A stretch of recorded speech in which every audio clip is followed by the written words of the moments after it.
نحمدہ و نصلی علی رسولہ الکریم اما بعد فاعوذ باللہ من الشیطان الرجیم بسم اللہ الرحمن الرحیم۔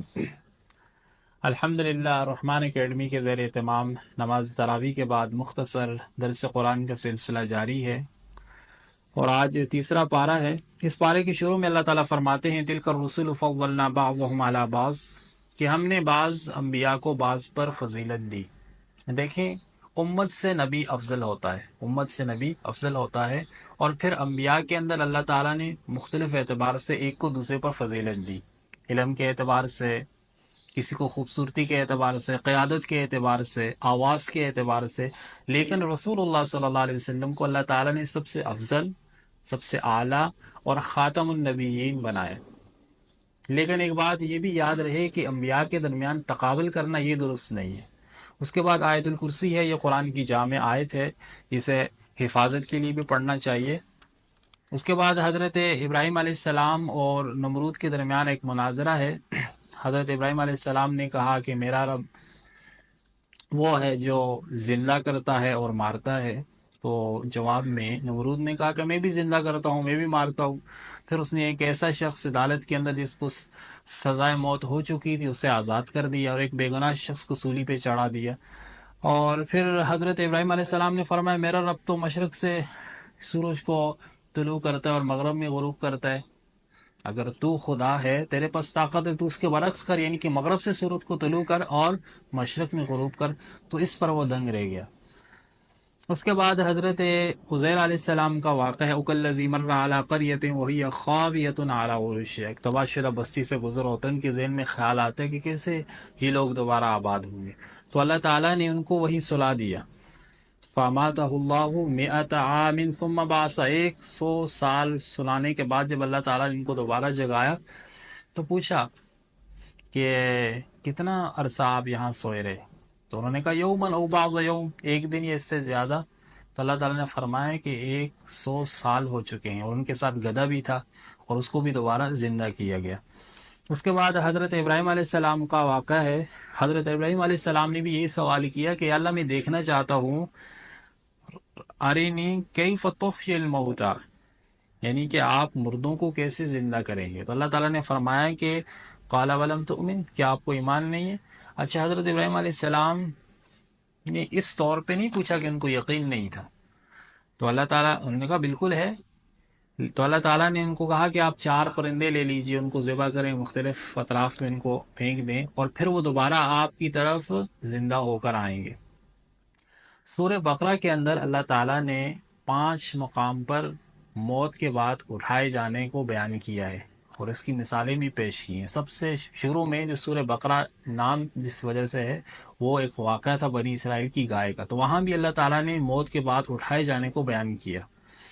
اس کے بعد جب یہود نے حضرت موسیٰ علیہ السلام سے کہا کہ ہم اللہ کو سامنے دیکھنا چاہتے ہیں، تو وہاں بھی اللہ نے تذکرہ کیا۔ پھر ایک اور جگہ پر الم تر الی الذین خرجوا من دیارہم، تو یہاں پر بھی اللہ تعالیٰ نے، اور پھر اس کے بعد یہ واقعہ جو حضرت عزیر علیہ السلام کا ہے اور حضرت ابراہیم علیہ السلام، تو 5 مقام پر اللہ تعالیٰ نے سورہ بقرہ میں واقعات کے ساتھ موت کے بعد اٹھائے جانے کی اہمیت کو بیان کیا۔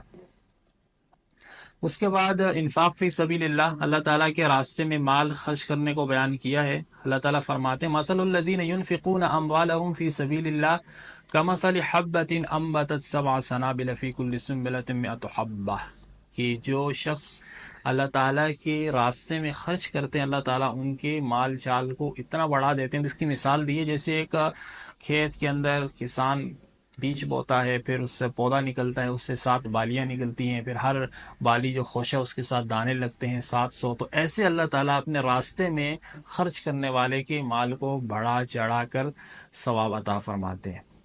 اور پھر صدقے کے کچھ آداب بھی اللہ تعالیٰ نے یہاں بیان فرمائے ہیں۔ اور ایک چیز احسان، یعنی کہ کوئی صدقہ کرنے کے بعد احسان نہیں جتلانا چاہیے۔ یا ایھا الذین آمنوا لا تبطلوا صدقاتکم بالمن والاذی، یعنی کہ اپنے صدقوں کو احسان جتلا کر ضائع نہ کرو۔ اور اس میں آج کل بڑی غفلت برتی جاتی ہے، کسی کے اوپر احسان کیا جاتا ہے خاندان کے اندر، تو موقع کی مناسبت سے کسی وقت جا کر اس کو طعنہ دے دیا جاتا ہے، یا وہ ان کی کوئی کام نہیں آتا، تو پھر اس طرح نہیں کرنا چاہیے. اور صدقہ جو ہے وہ اچھے مال سے دینا چاہیے. اللہ تعالیٰ نے فرمایا کہ یا ایھا الذین آمنوا انفقوا من طیبات ما کسبتم. اور صدقہ ظاہراً بھی دیا جا سکتا ہے، ان تبدوا الصدقات فنعما ہی، اس میں دوسروں کو ترغیب ہے، لیکن اصل یہ ہے کہ اس کو مخفی طور پر ادا کیا جائے تاکہ کسی کی جو عزت نفس بھی محفوظ رہے اور دینے والے کو بھی اس کا پورا پورا ثواب ہو. اس کے بعد سود کا مسئلہ بیان کیا ہے. احل اللہ البیع وحرم الربا، کہ اللہ تعالیٰ فرماتے کہ میں نے بیع کو یعنی کہ خرید و فروخت کاروبار اس کو میں نے حلال کر دیا اور سود کو حرام. سامان سے جو نفع لیا جاتا ہے یہ حلال ہے، اور سود خلاصہ کلام یہ ہے کہ قرض دے کر اس سے نفع حاصل کرنا، کہ جو ایک طرف بھی نقدی ہو دوسری طرف بھی نقد ہو، اس سے جو منافع حاصل ہوتا ہے اس سے کافی فساد پھیلتے ہیں. تو اللہ تعالیٰ نے سود کے خلاف بڑی سخت وعید بیان کی، اعلان جنگ. اللہ تعالیٰ کے ساتھ تو کسی کی طاقت ہی نہیں ہے جنگ کرنے کی. دنیا کے اندر بھی اگر کوئی دو بڑی طاقتیں لڑتی ہیں تو ان کی کوشش ہوتی ہے کہ کسی کی قیمتی چیز کو نقصان پہنچایا جائے. حضرت سلیمان علیہ السلام نے جب ملکہ بلقیس کو خط لکھا کہ اللہ تعالیٰ علیہ واتونی مسلمین، کہ میرے خلاف بغاوت نہیں کرو اور مسلمان ہو جاؤ، تو ملکہ بلقیس کافی سمجھدار خاتون تھی. انہوں نے اپنی شورا جو ان کے حلقہ احباب کے لوگ تھے ان کے ساتھ بیٹھی کہ بھائی اس طرح حضرت سلمان علیہ السلام کا خط ہے تو ہمیں کیا کرنا چاہیے. تو انہوں نے کہا کہ ہم تو بڑے طاقتور ہیں اور لڑاکا ہیں، لڑیں گے. تو ملکہ بلقیس نے کہا کہ ان الملوک اذا دخلوا قریۃ افسدوها وجعلوا اعزۃ اہلها اذلہ، کہ جب بادشاہ کسی بستی میں داخل ہوتے ہیں نا تو وہاں کے معزز لوگوں کو اوپر سب سے پہلے چڑھائی کرتے ہیں. تو بتانے کا مقصد یہ ہے کہ جب دو طاقتوں کے درمیان جنگ ہوتی ہے تو اس کی قیمتی چیز کو لیا جاتا ہے، اور مسلمان کی سب سے قیمتی چیز ایمان ہے. تو اللہ تعالیٰ کہ جو اعلان جنگ ہے اس سے یہی مراد ہے کہ انسان کا ایمان ختم ہونے کا سود کی وجہ سے خطرہ ہے. اور پھر اللہ تعالیٰ نے یہاں ایک قرآن کی سب سے بڑی آیت یا ایھا الذین آمنوا اذا تداینتم بدین الی اجل مسمى فاکتبوہ بیان کی، اور یہ معاملات کے حوالے سے ہے. یعنی کسی کو اگر قرض دیا جائے تو اچھا طریقہ یہ ہے کہ اس کو اپنے پاس لکھا جائے اور مدت بھی متعین ہو، گروی بھی رکھوائی جا سکتی ہے. اس کے بارے میں اللہ تعالیٰ نے اس کو بیان کیا ہے. اور سورہ بقرہ کے آخر میں اللہ تعالیٰ نے ایک یہ چیز بھی بیان کی ہے کہ ہم نے کسی انسان کو اس کی طاقت سے زیادہ بوجھ نہیں ڈالا. لا یکلف اللہ نفسا الا وسعها، یعنی کہ انسان جتنا کر سکتا ہے اتنا ہی ہم نے اس کو مکلف بنایا ہے. اور آخر میں اللہ تعالیٰ نے ایک بہترین دعا سکھائی ہے، ربنا لا تؤاخذنا ان نسینا او اخطانا، اور اللہ تعالیٰ سے دعا مانگتے رہنا چاہیے. اور شروع میں بھی وَإِذَا سَأَلَكَ عِبَادِي عَنِّي فَإِنِّي قَرِيبٌ، یہاں سے بھی اللہ تعالیٰ نے خود سے مانگنے کی ترغیب دی ہے. اس کے بعد قرآن کے اندر تیسری صورت ہے سورہ آل عمران، اور اصل میں جو ترتیب نزولی ہے اس اعتبار سے یہ 89 ہے، یعنی کہ 1 = 90 اور اس صورت کے اندر 200 آیات ہیں اور 20 رکوع ہیں. اور آل عمران اس وجہ سے نام ہے کہ یہاں 45 نمبر آیت ہے، اس کے اندر ان اللہ اصطفیٰ آدم و نوح و آل ابراہیم و آل عمران. تو آل عمران کا لفظ آیا ہے اس وجہ سے اس صورت کا نام آل عمران ہے. آل عمران شخص کا نام ہے اور آل اولاد کو کہتے ہیں. اور قرآن کے اندر جو آل عمران آتا ہے یہ حضرت مریم علیہ السلام کے والد مراد ہے، کیونکہ حضرت موسیٰ علیہ السلام کے والد کا نام بھی عمران ہے، تو وہ اس سے مراد نہیں ہے اور ان کا آگے واقعہ آئے گا. اس صورت کا پس منظر یہ ہے کہ قبیلہ نجران عیسائی آپ صلی اللہ علیہ وسلم کے پاس 60 افراد یعنی کہ ایک پورا وفد آتا ہے، اور ان کا موضوع یہ تھا کہ حضرت عیسیٰ علیہ السلام اللہ تعالیٰ کے بیٹے ہیں، اور اس پر وہ بحث کرنے آئے تھے.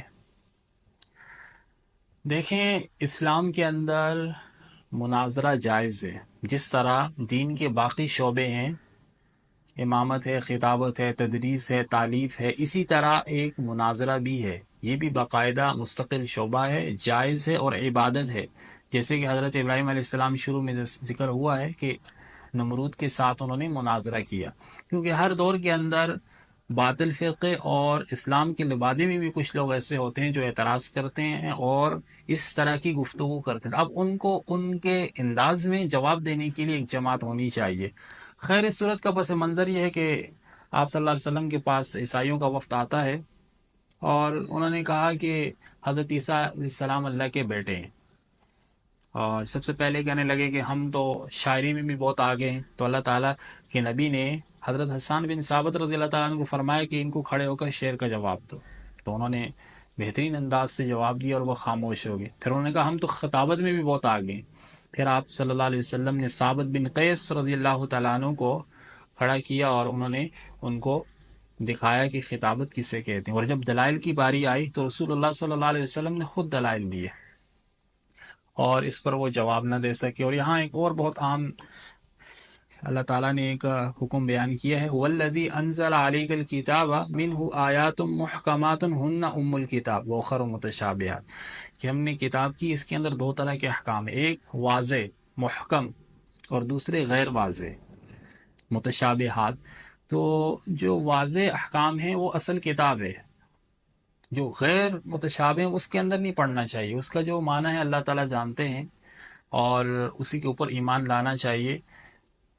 اب کچھ لوگ ہوتے ہیں اس کے اندر پڑھ کر فرقہ فتنے بناتے ہیں اور باقاعدہ اس چیز کو آگے چلاتے ہیں، تو ایسا کرنا نہیں چاہیے. کل من عند ربنا وما يذکر الا اولو الالباب، یہ سب ہمارے اللہ کی طرف سے ہے. اور اس کے بعد ایک بہترین دعا ہے کہ ربنا لا تزغ قلوبنا بعد اذ ہدیتنا، یہ اللہ تعالیٰ سے مانگنی چاہیے کہ جب اللہ تعالیٰ ایک مرتبہ ہدایت دے دیں تو پھر یہ ہدایت ہی رہے، اللہ تعالیٰ اس کے بعد دل کو پھیر نہ دیں. آگے اللہ تعالیٰ فرماتے ہیں کہ ان الدین عند اللہ الاسلام، کہ اللہ تعالیٰ کے ہاں جو دین ہے پسندیدہ وہ اسلام ہے.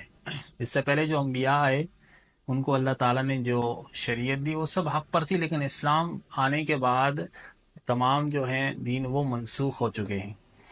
پھر اس کے بعد اللہ تعالیٰ نے یہود کے کچھ جرائم کو بیان کیا ہے، ان الذین یکفرون بآیات اللہ ویقتلون النبیین بغیر حق، کہ یہ سب سے پہلے تحریف کرتے تھے، یعنی کہ جو کتاب اللہ تعالیٰ نے ان کو دی تھی اس کے اندر تبدیلیاں کرتے تھے اور انبیاء کو ناحق قتل کرتے تھے اور ظلم کرتے تھے. اللہ تعالیٰ نے یہ بیان کیا.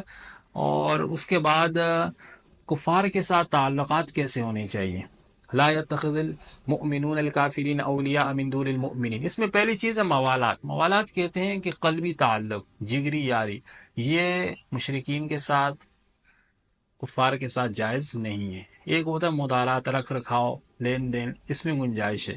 اور معاملات میں بھی گنجائش نکلتی ہے. یہ ایک طویل مسئلہ علماء کرام سے رجوع کرنا چاہیے. ہاں ایسا معاملہ جس کے اندر اسلام کا نقصان ہو وہ جائز نہیں ہے، جیسے اسلحہ ہے.